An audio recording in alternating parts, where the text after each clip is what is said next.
विद्यार्थियों नमस्कार। आप जुड़े हुए हैं आपके अपने YouTube platform chemistry bye D Sharma पर और मैं डॉक्टर दीपेंद्र कुमार शर्मा आपका स्वागत करता हूं। विद्यार्थियों, इस वीडियो लेक्चर के माध्यम से हम जिस सिलेबस को डिस्कस कर रहे हैं वो सिलेबस आपको स्क्रीन पर दिखाई दे रहा है। बात कर रहे हैं बीकॉम प्रथम वर्ष की यानी BCom first year. BCom first year का जो माइनर का पाठ्यक्रम है उसका सिलेबस इस वीडियो लेक्चर के माध्यम से हम लोग डिस्कस करने वाले हैं। यह सिलेबस मध्य प्रदेश में लागू नई शिक्षा नीति के अनुसार मध्य प्रदेश उच्च शिक्षा विभाग के द्वारा जारी किया गया है। विद्यार्थियों, आपको यहाँ पर कुल मिलाकर 2 पेपर पढ़ना होंगे। उन दोनों पेपर का सिलेबस हम आगे डिटेल में डिस्कस करने वाले हैं। तो हम इस वीडियो को आगे की ओर ले चलते हैं, जहाँ पर हम मध्य प्रदेश में लागू नई शिक्षा नीति के अनुसार सत्र 2025-26 और आगे आने वाले जितने भी सेशन हैं, जितने भी वर्ष हैं, उनके लिए सिलेबस जो मध्य प्रदेश उच्च शिक्षा विभाग के द्वारा डिज़ाइन किया गया है, उसमें माइनर के दोनों पेपर का सिलेबस हम देखने वाले हैं, पढ़ने वाले हैं और समझने वाले हैं। तो आगे चलते हैं सिलेबस की। नमस्कार। आज हम एक बहुत ही महत्वपूर्ण विषय पर बात करने वाले हैं। मध्य प्रदेश में जो नई राष्ट्रीय शिक्षा नीति लागू हुई है, उसके तहत सत्र 2025-26 से बीकॉम फर्स्ट ईयर का सिलेबस बदल रहा है। जी हाँ, और आज हम खास तौर पर बीकॉम प्रथम वर्ष के माइनर विषयों पर ध्यान देंगे। बिल्कुल। तो बताएं कि कितने माइनर पेपर होंगे और उनके नाम क्या हैं? देखिए, बीकॉम फर्स्ट ईयर में अब 2 माइनर पेपर होंगे। पहला है व्यावसायिक गणित यानी बिजनेस मैथमेटिक्स। ओके, व्यावसायिक गणित। और दूसरा? दूसरा पेपर है व्यावसायिक संगठन और संचार, मतलब बिजनेस ऑर्गेनाइजेशन एंड कम्युनिकेशन। ठीक है। और इनके मार्क्स का सिस्टम कैसा रहेगा? हाँ, ये जानना जरूरी है। ये दोनों ही पेपर, मतलब गणित वाला भी और संगठन वाला भी, 100-100 नंबर के होंगे। 100 नंबर प्रत्येक पेपर के लिए? जी, और इसमें से 70 नंबर की तो यूनिवर्सिटी परीक्षा होगी। अच्छा, 70 नंबर यूनिवर्सिटी एग्जाम के। हाँ, और जो बाकी 30 नंबर बचे, वो कॉलेज में इंटरनल असेसमेंट, जिसे सीसीई कहते हैं, उसके होंगे। समझ गई। 70 एक्सटर्नल और 30 इंटरनल। तो चलिए आज हम पहले माइनर पेपर यानी व्यवसायिक गणित के सिलेबस को थोड़ा विस्तार से देखें। हाँ, बिल्कुल, इस पर ही फोकस करते हैं आज। तो इस व्यवसायिक गणित के पेपर में कुल कितनी यूनिट्स हैं? इसमें कुल 6 यूनिट्स रखी गई हैं। 6 यूनिट्स। चलिए यूनिट 1 से शुरू करते हैं। इसमें क्या खास है?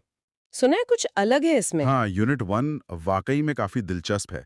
इसमें भारत की जो प्राचीन वैदिक और दूसरी गणना पद्धतियां हैं ना, उन पर जोर दिया गया है। ओह, वैदिक गणित बीकॉम के सिलेबस में।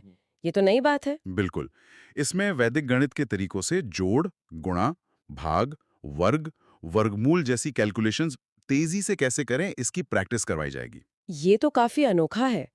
मतलब पारंपरिक ज्ञान को कॉमर्स से जोड़ा जा रहा है।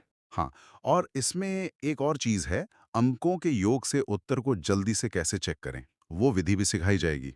इंटरेस्टिंग। और इसमें कोई एक्टिविटी भी है? जी, सुझाई गई एक्टिविटी है कि या तो किसी गणितीय संग्रहालय का भ्रमण करें या फिर वैदिक गणित का इस्तेमाल करके कोई व्यवहारिक समस्या हल करें। ये तो पारंपरिक ज्ञान को आधुनिक शिक्षा से जोड़ने का एक अच्छा प्रयास लगता है। हाँ, बिल्कुल। वैदिक गणित जैसी तकनीकें कैलकुलेशन में स्पीड ला सकती हैं, जो बिजनेस में काफ़ी काम आ सकती हैं। सही कहा। अच्छा, अब यूनिट 2 पर आते हैं। इसमें क्या है? यूनिट 2 में बीज गणित यानी अलजेब्रा की बेसिक्स हैं, जैसे चिन्हों के नियम, बॉडमास का नियम और उसका अभ्यास। बॉड मास तो बहुत जरूरी है। हाँ, और साथ में युगपत समीकरण, मतलब साइमल्टेनियस इक्वेशंस भी हैं। उनका अर्थ, प्रकार, कैलकुलेशन और वर्ड प्रॉब्लम्स भी शामिल हैं। ये तो गणित की नींव है एक तरह से। इसमें कोई एक्टिविटी? हाँ, इसमें सुझाव है कि मतलब या एक्सेल जैसे सॉफ्टवेयर पर ट्रेनिंग सेशन आयोजित किए जाएं, गणितीय सिमुलेशन के लिए। अच्छा, सॉफ्टवेयर ट्रेनिंग भी। ये तो आज के जमाने के लिए बहुत जरूरी स्किल है। बिल्कुल, बॉड मास और समीकरण तो खैर व्यावसायिक गणनाओं की नींव हैं ही, और ये सॉफ्टवेयर ट्रेनिंग छात्रों को डेटा ड्रिवन माहौल के लिए तैयार करने में मदद करेगी। ठीक है।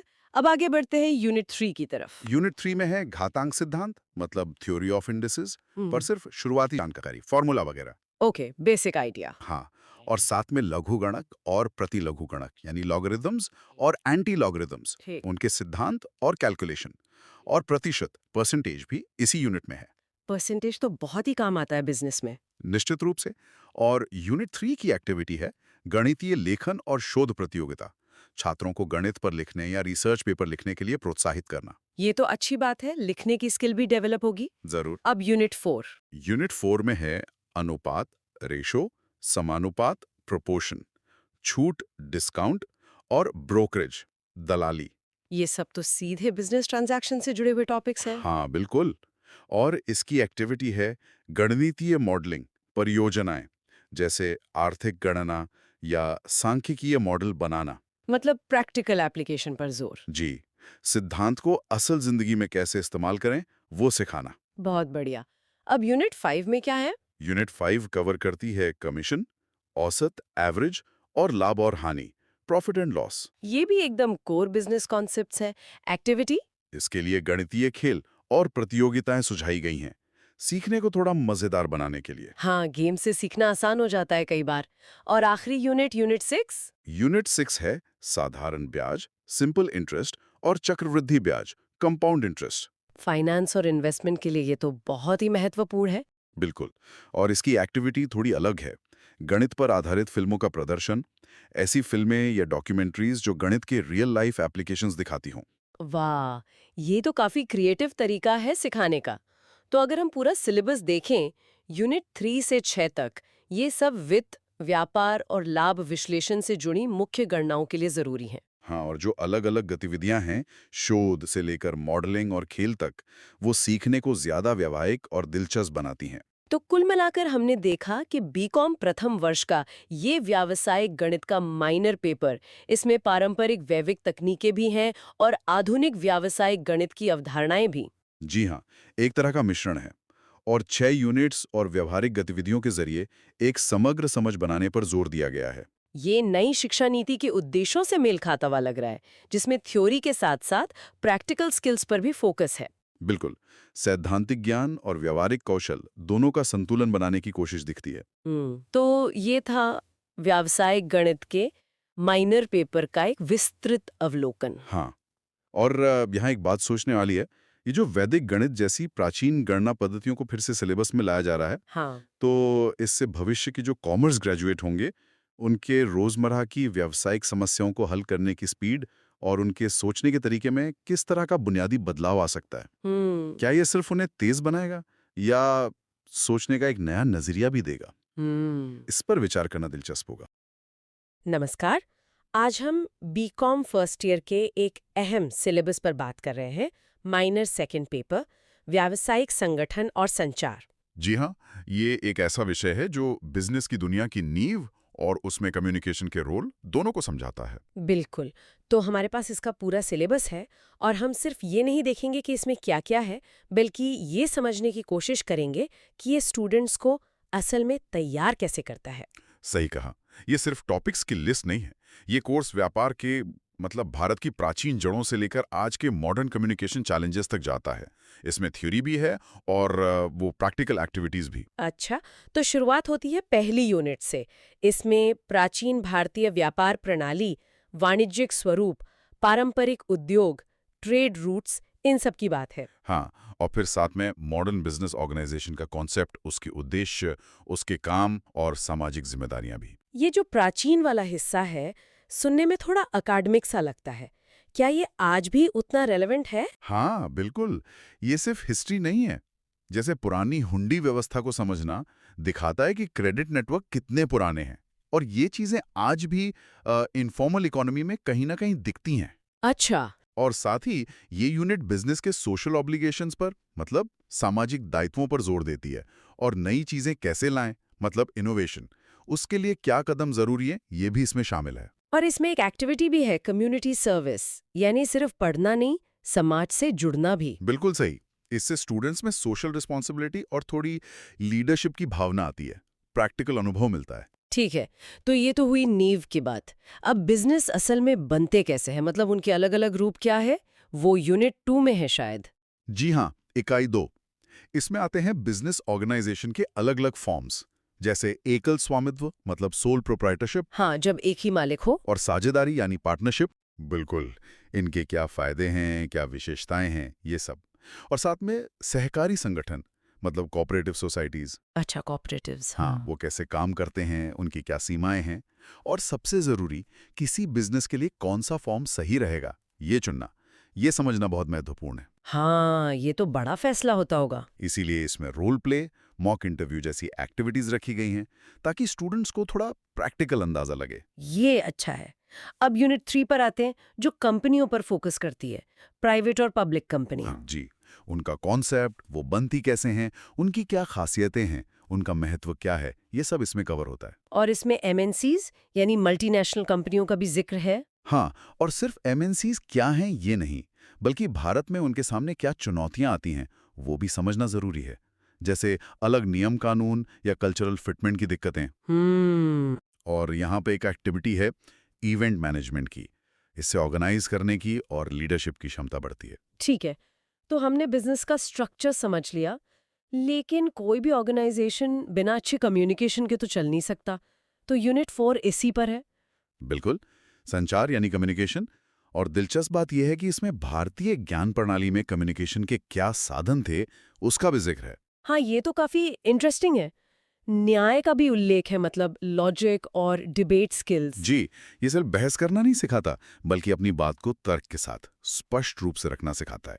फिर कम्युनिकेशन के प्रकार, जैसे बॉडी लैंग्वेज, मुद्राएं, नॉन वर्बल कम्युनिकेशन। हाँ नॉन वर्बल, और अलग अलग थ्योरीज, कम्युनिकेशन का पूरा प्रोसेस, उसके एलिमेंट्स, और सबसे जरूरी कम्युनिकेशन में रुकावटें क्यों आती हैं। Barriers to communication. और एक्टिविटी है भाषण या पब्लिक स्पीकिंग की। जी, जिससे कॉन्फिडेंस बढ़ता है, डायलॉग स्किल्स बेहतर होती हैं।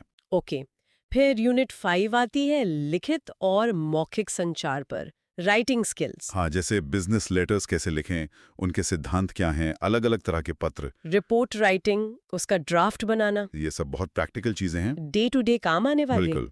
और फिर ओरल कम्युनिकेशन, मतलब अलग अलग मौक़ों पर कैसे बोलें, भाषण कैसे दें, और एक बहुत ज़रूरी स्किल इफेक्टिव लिसनिंग। हाँ, ध्यान से सुनना। ये अक्सर लोग भूल जाते हैं। सही कहा। और फिर जॉब इंटरव्यूज की तैयारी भी इसी में शामिल है। और इसमें एक्टिविटी के तौर पर इंटरव्यू कंडक्ट करना या प्रेजेंटेशन देना शामिल है। ये तो सीधे करियर में मदद करेगा। बिल्कुल, ये सीधे सीधे प्रोफेशनल स्किल्स डेवलप करता है। और आखिर में यूनिट 6, जो मॉडर्न कम्युनिकेशन और आईटी पर है। जी, आज के ज़माने की चीज़ें, ईमेल, वीडियो कॉन्फ्रेंसिंग, अगर बिजनेस ग्लोबल है तो इंटरनेशनल कम्युनिकेशन कैसे करें? इंफॉर्मेशन टेक्नोलॉजी का इस्तेमाल और सोशल मीडिया का रोल। हाँ, बिजनेस में सोशल मीडिया का सही इस्तेमाल कैसे हो, ये समझना आज बहुत जरूरी है। और इसमें केस स्टडी एनालिसिस जैसी एक्टिविटी हैं। उससे एनालिटिकल स्किल्स बढ़ती होंगी। हाँ, वास्तविक समस्याओं को समझने और उनका हल निकालने की क्षमता डेवलप होती है। तो कुल मिलाकर देखें तो ये सिलेबस व्यावसायिक संगठन की बनावट और प्रभावी संचार के लगभग हर पहलू को कवर करता है। हाँ, प्राचीन जड़ों से लेकर आज की टेक्नोलॉजी तक। और थ्योरी के साथ साथ प्रैक्टिकल पर भी काफी जोर है। बिल्कुल, इसमें सिद्धांत और व्यवहार का अच्छा संतुलन दिखता है। हाँ, और यहाँ एक सोचने वाली बात ये भी निकलती है कि ये जो सिद्धांत हैं संगठन और संचार के, ये सिर्फ बीकॉम स्टूडेंट्स के लिए नहीं है।